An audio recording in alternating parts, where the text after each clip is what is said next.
Bienvenue sur le podcast du Tao pour tous, où à un rythme aléatoire, je démystifie le taoïsme avec une approche sérieuse, mais sans se prendre au sérieux. Vous écoutez l'épisode 80, simple ou pas. Je suis Serge Gillette et depuis 2012, j'enseigne une tradition taoïste un peu partout en Europe. Je suis aussi le fondateur de TheDaoProject.org, la seule plateforme dédiée à l'apprentissage pratique et moderne du taoïsme. Dans notre tradition, nous avons des pratiques très codifiées, d'autres beaucoup moins, voire pas du tout. En mai, j'ai passé 9 jours en stage dans une forêt alpine et ça a été l'occasion de faire tester aux participants un lot d'exercices, disons, très libres. Ce qui est intéressant, c'est que tous ont vécu des moments hors normes. Ils ont perçu des sensations jusque-là inconnues. Ils ont eu des expériences complètement nouvelles et qui les ont vraiment bouleversés. Cela peut nous pousser à nous questionner. Pourquoi on s'embête avec des exercices codifiés si des pratiques anciennes, chamaniques, simples, sans structure, voire simplissimes, semblent fonctionner aussi bien? Pourquoi ne pas se contenter de celles-là? Pourquoi faire compliqué quand on peut faire simple? C'est à cette question que je vais répondre dans cet épisode. À votre avis, qu'est-ce qui est le plus simple? Un puzzle de 5000 pièces ou un qui n'en comprend que 10? Allez, je vous fais grâce de la réponse. Donc en théorie, un exercice qui ne comprend qu'une consigne devrait être plus simple à réaliser qu'un qui en comprend des dizaines. Si nous mettions cette théorie à l'épreuve, si on essayait de faire ensemble une pratique très simple, tentons un exercice qui ne possède qu'une consigne. Vous n'avez qu'à faire une pause dans ce podcast et vous me direz en commentaire comment ça s'est passé pour vous. Alors voilà la consigne, souvenez-vous-en bien, il n'y en a qu'une, ça ne devrait pas être trop difficile. Faites l'exercice pendant environ 5 minutes, ça va largement suffire. Vous êtes prêts? Attention, voici la consigne. Ressentez l'infini de l'univers.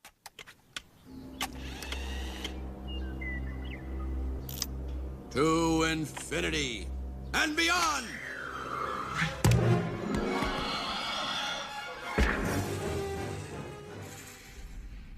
Bon, alors, un peu compliqué, non? Attention, je n'ai pas dit de penser à l'infini de l'univers. Ça, c'est facile. On peut rationaliser l'espace, les grandes distances entre les planètes, entre les systèmes stellaires, voire même entre les galaxies. Mais c'était pas ça la consigne. Non, la consigne était de ressentir, pas de réfléchir. Ressentir comme on sent sur la peau un vent frais ou la chaleur du soleil. Ressentir comme quand un plat nous fait saliver rien qu'à l'odeur. Ressentir comme une crampe quand on a une gastro. Alors, vous avez senti quelque chose? Avez-vous senti au plus profond de vous l'infini de l'univers? Peu probable. Sinon, vous n'écouteriez pas ce podcast. Il n'y avait qu'une seule consigne. La logique théorique aurait voulu que l'exercice soit donc ultra simple à réaliser. Et c'est là que vous voyez poindre le bout du problème. Les exercices simples touchent de gros concepts, des choses massives. Les réussir, c'est comme pour une Karen en train de hurler à s'en faire péter les cordes vocales, de sourire et de dire un mot gentil. Impossible. Dans son cas, on est juste trop loin de son mode de fonctionnement. Elle est dans la colère, la frustration et la tentative ridicule de se faire sentir exister en agressant le monde. Autant dire qu'elle a plus de facilité à faire un grand écart qu'à dire un mot gentil. Sans surprise aucune, nous sommes tous des Karen.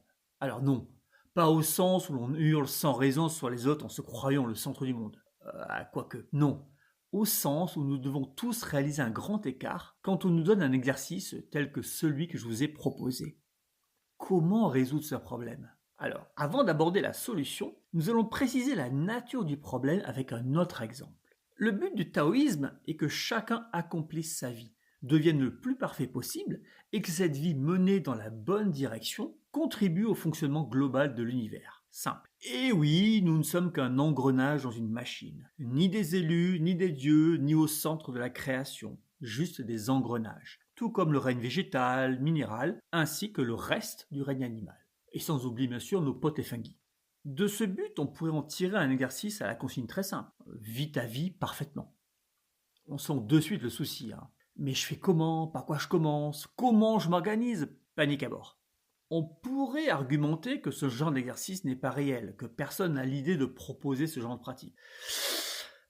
Si, il y a des courants méditatifs où on te demande de t'asseoir et d'arriver à l'illumination.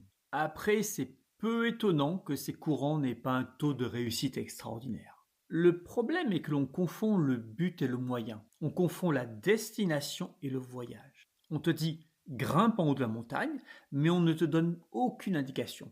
Par où dois-je passer? Que dois-je prendre comme matériel? Dois-je m'entraîner à escalader des falaises? Dois-je m'entraîner à ne pas avoir peur du vide? Combien de temps cela va durer? Où vais-je dormir? Il fait froid en haut. Je vous laisse imaginer la liste de questions que vous me poseriez si je vous pointais du doigt un pic rocheux et que je vous demandais de m'y retrouver dans une semaine. Cet exemple de trek en montagne nous aide, car notre réaction dépend de notre familiarité avec ce type d'activité. Si j'ai l'habitude de marcher dans la pampa, je ne me poserai pas de questions sur quelles chaussures enfiler, quel sac prendre, quels habits emporter, quel couchage, blablabla. De nombreux aspects auront déjà été explorés, pratiqués, entraînés, éprouvés. Je saurai aussi quelles questions pertinentes poser. N'étant pas familier avec la montagne en question, je vais pouvoir, connaissant par exemple ma peur du vide, m'enquérir de l'existence ou pas de chemins qui ne soient pas à flanc de falaise. Franchement, je préférerais. Juste histoire de ne pas rester bloqué en plein milieu par la manifestation de la phobie. Il n'y a clairement pas d'égalité entre un habitué et un parfait novice. L'un a déjà expérimenté de nombreux défis et s'est forgé des méthodes pour les surmonter. L'autre a tout à explorer. La différence, c'est l'expérience. Comment préparer le novice à cet exercice? Retrouve-moi au sommet de la montagne. C'est relativement simple. On va le faire marcher une journée sur du plat, puis une journée en colline, puis une journée en montagne. On va l'accompagner sur un sentier balisé. Il se sentira en sécurité et développera petit à petit sa marche. On l'emmènera bivouaquer une nuit dans les collines, puis une nuit en montagne. On lui fera porter sur une journée tout le matériel qu'on lui aura indiqué et qui est prévu pour, disons, 5 jours d'autonomie. Il va ainsi apprendre à distinguer l'essentiel du superflu. Il va apprendre l'importance de l'attention dans le rangement de son sac, et ainsi de suite. Il va gagner en expérience. Il y a une progression. Et bien sûr, le Yijing en parle avec l'hexagramme 53. Pour accomplir une grande tâche, pour aller loin, on doit découper en petits morceaux. On doit s'entraîner de manière progressive. Il faudrait être totalement stupide pour s'inscrire à un marathon ce week-end si on est un sédentaire qui ne court jamais, sauf pour attraper son bus. Eh bien, pour une marche en montagne ou la pratique taoïste, c'est pareil. Le parallèle avec la pratique est évident. Plus on aura fait d'exercices de petite envergure, plus on aura défriché les soucis auxquels on est confronté. Ici, pas de problème de portage de sac, mais le lourd bagage de nos préjugés. Pas de problème d'endurance pour marcher plusieurs jours, mais simplement la volonté pour réaliser un exercice pendant 1 heure sans pause, ou faire le même tous les jours. Tout est transposable. Les lois universelles, j'enfonce une porte ouverte. Les lois universelles, elles s'appliquent à tout. Dans notre vision taoïste, nous allons donc nous préparer, ou dans mon cas, préparer l'élève en lui donnant des exercices de base. Il n'y a absolument rien de péjoratif dans ce terme, bien au contraire. La base, la fondation est le socle sur lequel un édifice peut s'élever haut, sans s'écrouler. C'est vital. Il faut combattre la tendance que peut avoir le Rhône, l'un des 4 ministres de l'esprit, à vouloir des exercices plus avancés, plus brillants, plus m'as-tu. Le Yi, qui aime fantasmer, peut aussi rechercher ça, histoire de se mettre en valeur. T'as vu, moi je fais ça. Allez dans cette direction si ça vous tente, vous n'irez pas loin. Ça serait comme de vouloir faire le GR20 en Corse, car c'est classe, alors que vous n'écoutez pas les avis de Météo France. Et on sait comment ça va se terminer. Des averses de neige qui étaient prévues, donc des températures très basses. Ils ont malgré tout décidé de rejoindre le refuge de Carouze, avec les circonstances et après le résultat qu'on connaît. Ces exercices de base sont relativement détaillés. Et ils ont en socle commun des listes de détails. On pourrait facilement dire, sans exagérer, qu'il y a au moins une 40aine de conseils ou de consignes par exercice de base. Je ne les donne juste pas tous d'un coup, sinon on est submergé. D'ailleurs, si ça vous intéresse de voir ces exercices de base avec tous leurs conseils, j'organise un stage pendant 2 jours, les 1er et 2 août, en Belgique, à Marenssart. Tous les détails sont dans la description de l'épisode, ou bien sûr sur le site thedaoproject.org. On a donc ces exercices de base assez complexes et d'autres très peu, comme nos exercices chamaniques. Comment alors le taoïsme gère ce grand écart? Comment est-ce qu'il le justifie? Pour comprendre cette opposition apparente, il faut revenir un petit peu à la base et à la vision du monde selon les taoïstes. Plus précisément, il faut revenir à notre cosmogénèse, soit la manière dont les taoïstes voient la création de l'univers. Je vais aller assez vite, mais si vous voulez plus de détails, je vous renvoie à l'épisode 36 du chaos aux influenceurs. Dans notre vision des choses, il y a au début de l'univers un truc qui se divise encore et encore pour finir par une multitude d'éléments distincts. Si cela vous évoque la cellule primordiale qui en se divisant se spécialise pour finir par former un individu complet, j'ai envie de dire...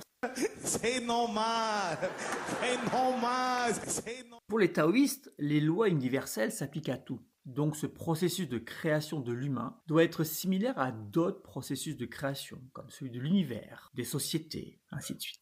C'est ce qu'on va retrouver dans d'autres traditions hermétiques, avec par exemple le fameux adage par lequel commence la tabula smaragdina, ce qui est en bas est comme ce qui est en haut. On a une progression simple vers le compliqué, qui finit par boucler avec un retour au simple, au 1, une espèce de cercle. Si tout commence par le 1 chez l'individu, on finit un jour par mourir et donc inévitablement retourner au 1. C'est notre version de « tu es né poussière et tu retourneras en poussière ». Du 1 à la multitude et de la multitude au 1.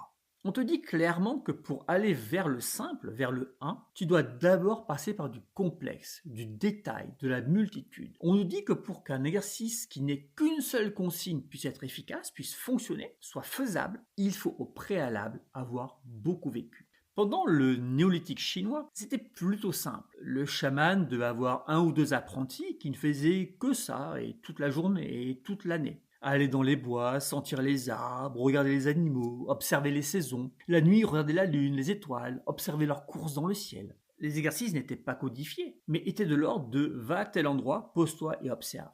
On le sait car on les a gardés dans notre tradition. Et c'est plus ou moins ça que mes stagiaires ont fait en mai dernier. Bon, comme je suis cool, je leur avais donné plus de consignes que ça. Pour que cette démarche fonctionne, il faut que l'apprenti chaman se fasse ses expériences. Qu'il se questionne, qu'il observe. Oui, mais observer quoi? Qu'est-ce qui est digne d'intérêt? Qu'est-ce qui est de l'ordre du phénomène aléatoire, de l'insignifiant, de la coïncidence? Ceux qui ont fait des exercices de Shengong, travail de l'esprit, se sont posés ces questions. La différence, c'est qu'en 5000 avant notre ère, le gars dans sa forêt, il a que ça à faire. Et il a que ça à faire pendant 20 ans. Son plan de carrière, c'est de devenir chaman quand le président sera mort. Il a le temps. Quand je serai calife à la place du calife, faudra un surnom qui soit représentatif. Quelque chose de noble mais surtout jouissif. Un truc bien incisif. De nos jours, on a de moins en moins de temps et de plus en plus de pression de la part du monde du travail. Quand je dis de nos jours, cette pression est arrivée bien plus tôt en Chine. C'est pas nouveau pour nous et ça fait des siècles que les taoïstes de notre tradition travaillent dans la société civile, qui subissent la pression du monde du travail. Dans le taoïsme, et avec cette idée de retour à la simplicité, on te dit aussi qu'un exercice complexe ne peut pas fonctionner. Je pèse mes mots. Si l'exercice est très codifié, il est éloigné du naturel, de notre nature profonde, celle d'être humain. Il peut certes marcher un peu, il peut certes avoir des impacts positifs, encore heureux, mais à nos yeux, tout cela est imparfait. Souvenez-vous, on cherche à vivre sa vie parfaitement, donc de manière fluide, instinctive, sans heurts. Devoir respecter en permanence des consignes, c'est une crispation, une tension. Et cette tension nous éloigne du naturel. Elle nous éloigne d'une certaine forme de pureté. Donc, dans un premier temps, nous devons aller vers des pratiques de base, bien détaillées, nombreuses, variées, précises, qui ont de multiples garde-fous.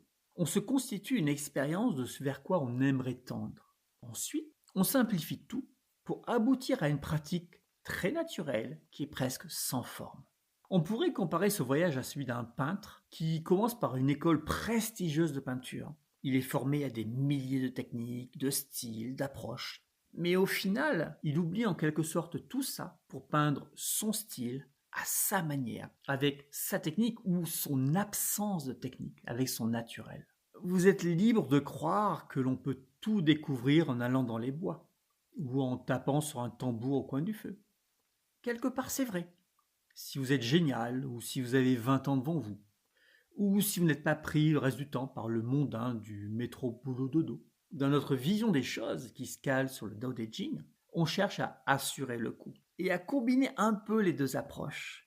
Du complexe pour assurer des expériences et développer des qualités, du simple pour se détendre et en profiter. Chaque facette renforce l'autre, chacune avec ses expériences éclairant l'autre. Voilà, j'espère que cela aura un peu éclairci ce paradoxe du pourquoi on fait des trucs compliqués alors que ce qu'on cherche est simple. Pourquoi quand on fait des choses simples, des fois, on a l'impression que ça marche et des fois, pas du tout. Sur ce, je vous donne rendez-vous en Belgique le 1er et le 2 août. Et d'ici là, je vous souhaite une bonne pratique.